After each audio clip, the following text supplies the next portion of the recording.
Well, hey folks, Real Honesty with John Rittland. This is Which Was Worse, Episode 5. Which was worse? Easy for me to say. Ending and fallout of Goldberg's streak, and the ending and the fallout of Asuka's streak.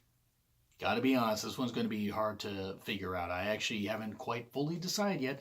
I'm going to decide at the end of this video. That's just how I roll. Improv.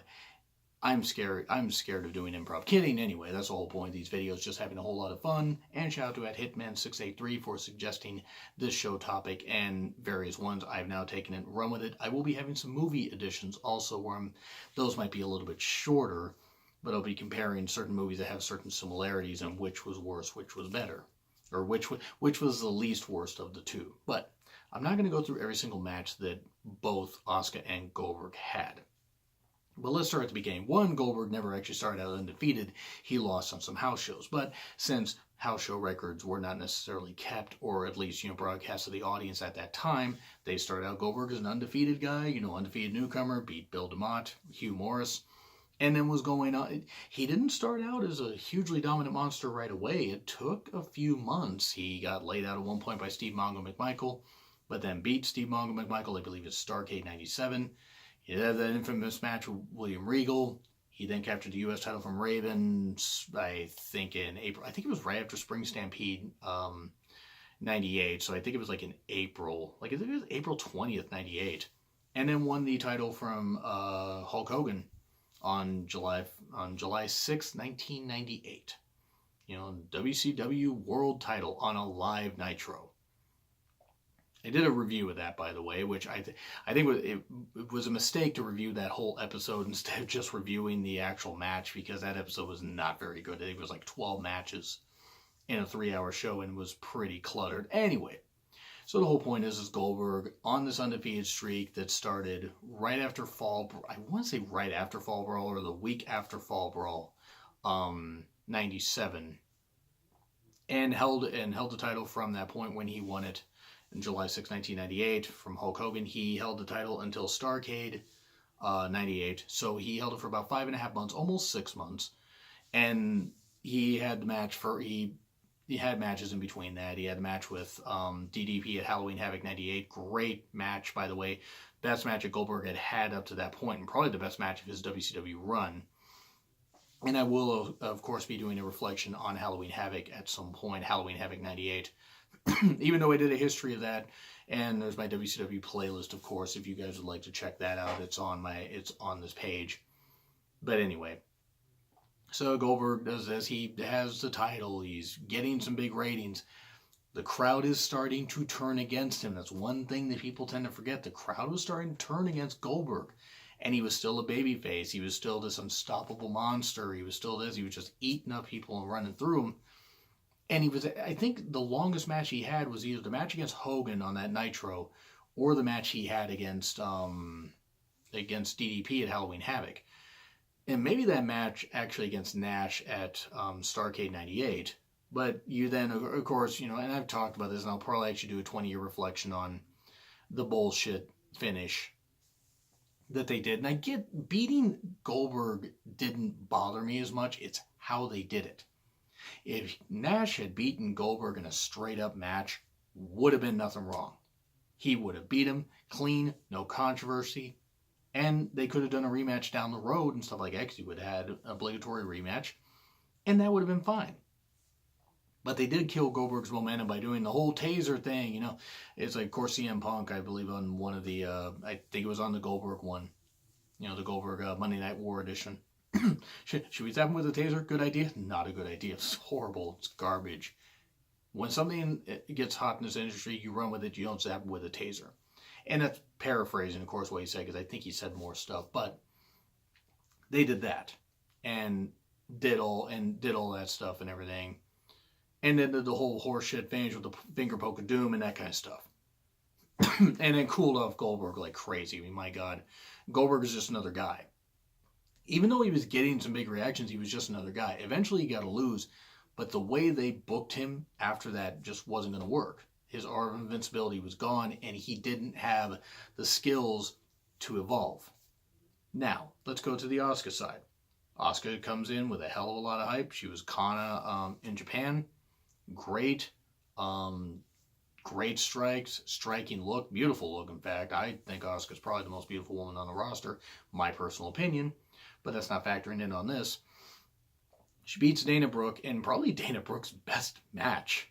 And that was back in like October of 2015. I believe that was at TakeOver Respect. And it's not that Dana doesn't try, but that's another story for another day.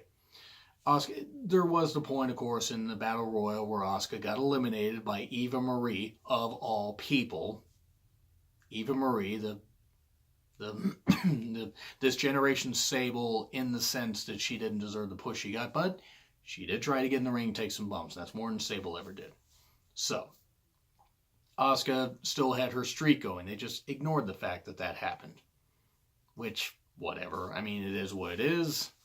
Whatever. It's not the first time that, excuse me, WWE has ignored facts. Asuka's going on this streak and everything. His undefeated streak and this undefeated, not so undefeated streak. From, TakeOver Respect and that kind of stuff, and just beating people up. And, cutting a Warpath to, I think, was it Eva Marie that won? I think it was Eva Marie that won. But anyway,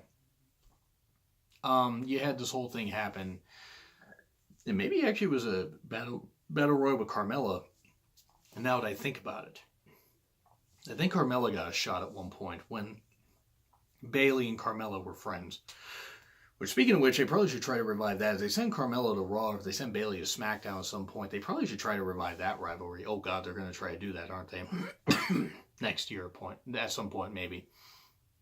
Anyway, you have Asuka, undefeated, not undefeated, goes and faces Bayley at TakeOver Dallas.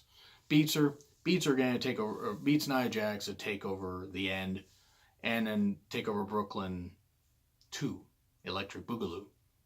And then continues that match. They had matches against Mickie James.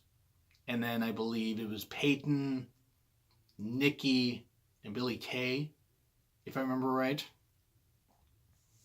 And then she had, and I know, and then she faced Ember Moon at Orlando. It was decent. I mean, she had to cheat to win, but she won.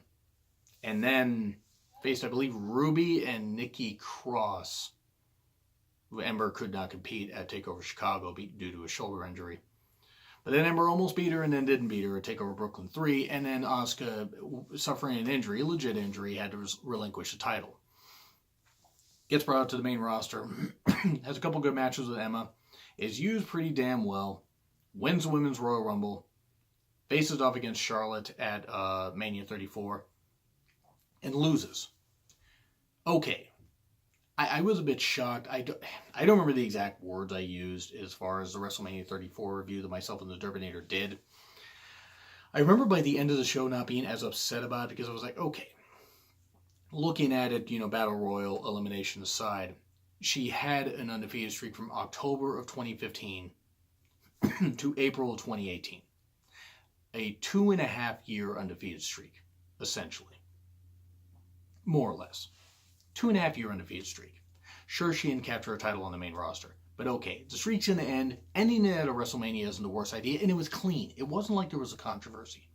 It was clean. It was a bit quick, but it was clean. So you're looking at how both streaks ended. Now let's go back to Goldberg. Did the finger poke of doom thing. This is coming right after the shock, the stun gun thing. So the finger poke of doom. Goldberg, who had been, I believe earlier in the night, been arrested. Miss Elizabeth claimed that Goldberg had hit her. I mean, it wouldn't be, unfortunately, the last time abuse claims were made by Miss Elizabeth. Lex Luger, piece of shit that he is. I'm not saying that Goldberg did that. No. That was just for storyline. But Luger did beat Miss Elizabeth. And he knows it. And he never admitted it. But anyway. Okay, so you got finger poke of doom. They beat down Goldberg, handcuff him, tase him, spray paint him, this kind of stuff. And then he's facing Scott Hall. I think he faced Scott Hall in some kind of stun gun ladder match. And Goldberg apparently had a legit knee injury, which he needed surgery for, or at least needed rest for. And that happened. He had this feud going on with Bam Bam Bigelow, which wasn't all that good. Bam Bam had interfered in the match at Starrcade 98. But coming off this loss, you got Goldberg by even, I think he finally got his revenge on Nash. It was either uncensored '99 or Spring Stampede '99, and Nash even did a leapfrog. Like, it had to be a very low leapfrog, so Goldberg had to almost get to the ground to hit a spear on the ref, which is pretty ridiculous. I think he almost hit him in the groin. But you have Goldberg, just this hot commodity, this monster star that they had, who, yes, was getting some boos from people. You're going to have that with any big star. But by that point, that horseshit finish killed his momentum dead. And then, yeah, sure, he may have finally beaten Nash, but by May, June, I think even by July, he's teaming up with Hulk Hogan. Actually, no, that was August 9th, 1999. I take that back.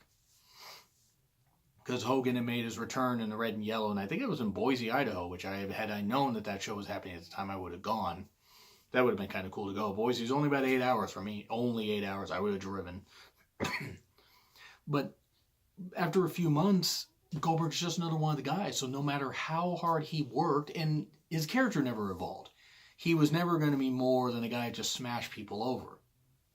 Losing isn't the end of the world, but it's how you're booked afterwards. And then you take a look at how Asuka was booked. Now, I hated how the streak ended. If we're talking about the end of the streak, how each streak ended respectively, Goldberg's takes the cake because of how they booked him afterwards.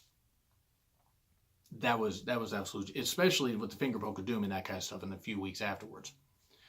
But if you're going to talk about, just how the streak ended, Goldberg's takes the cake. But if you're going to talk about the complete fallout, you go then to Asuka. She loses to Charlotte. They don't have her on TV for a bit. She teams with Becky Lynch and they lose to the Iconics. Now, Becky Lynch takes the fall, but technically it counts for a loss to Asuka. And then they're not doing much of anything. And then Carmella's a champion. She faces Charlotte in a terrible match at Backlash. And then faces off against Carmella at Money in the Bank in an overbooked match, which was just dog shit. It was absolute dog shit. 100% dog shit. Absolutely fucking hated it. Because Ellsworth made his return. Ellsworth has since been fired, or he's not fired. I don't know. As of the recording of this video, this should go up sometime before SummerSlam. It was not very good.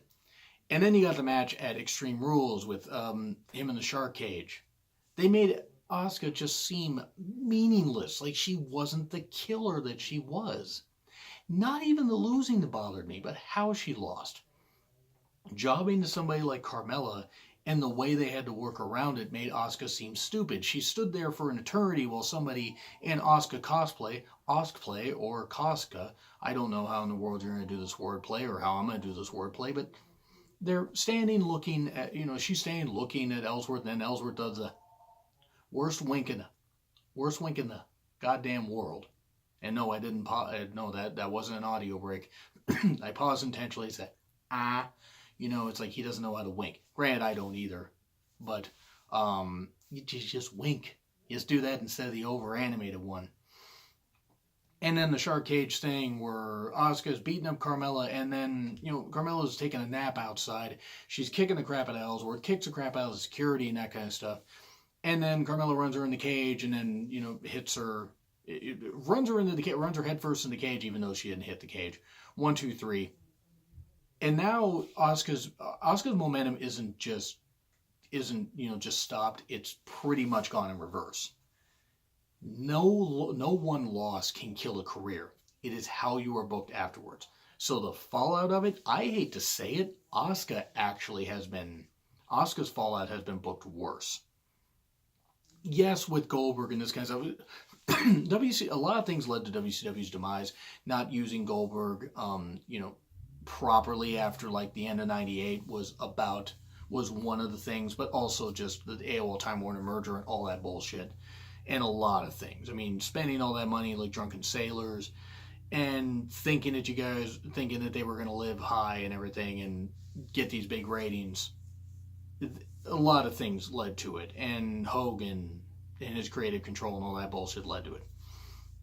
So yeah, the streak ending, Goldberg's ending was horseshit. Then the flip side, the booking afterwards, I gotta say Asuka was booked worse. Because she was either not on TV, or when she was on TV, she was being booked like shit.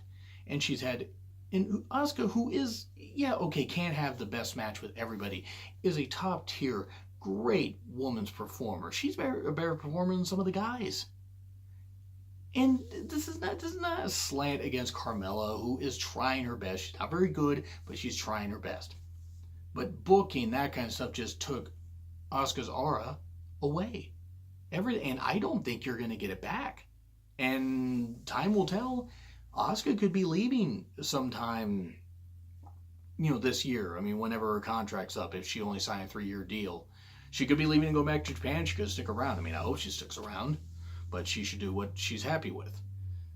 But it's going to be a tie because the breaking of the streak, the way they broke Goldberg's streak, was worse than how they broke Asuka's streak. But the fallout for Asuka's after Asuka's streak was worse than Goldberg's. Because at least Goldberg got featured in some marquee matches, even if he would still lose here and there. Even as they tried to rebuild him, I mean, it didn't really work. But Asuka, they just killed her dead. It's like, to quote Jim Cornette, killed her deader than 4 o'clock. And I don't know exactly what that, phrase means.